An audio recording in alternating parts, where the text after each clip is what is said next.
And just yesterday, we told you how the Ohio Attorney General Dave Yost is suing a charity that he says claimed to be collecting thousands of dollars in donations for East Palestine residents who, of course, have been impacted by the train derailment back in February. Well, today, Columbus Bureau reporter Morgan Trow catching up with the people who raised the red flags. Second Harvest Food Bank at the Mahoning Valley started getting flooded with calls after the East Palestine train derailment this February. But the calls raised red flags for Executive Director Michael Iberis. So this particular website was tugging at their hearts. It's saying, look, we got this problem down here, and we have created this entity to be able to help those people underground with water and other things.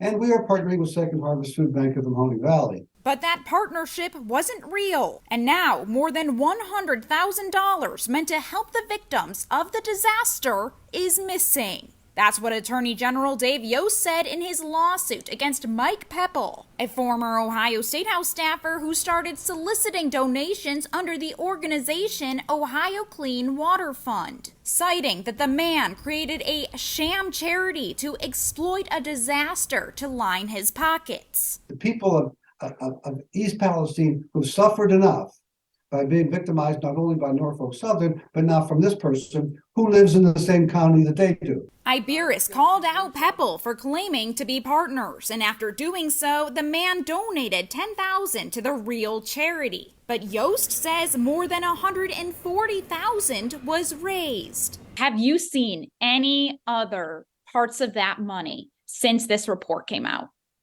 We have not. Pepple told a Youngstown news station that at least 75% of donor money raised goes to other fees like data and agency fees. Financial expert Michael Goldberg says that doesn't make sense. So a typical charity spends 75% of its budget on programs, according to Charity Navigator. So in the case of the gentleman who's raising money in East Palestine, to say that 75% of the money is going towards data and other fees is completely out of whack with what the standards are. And, frankly, it's a red flag. We reached out to Pepple and his legal team, but did not hear back. As of right now, the case will be heard in the Columbiana County court system.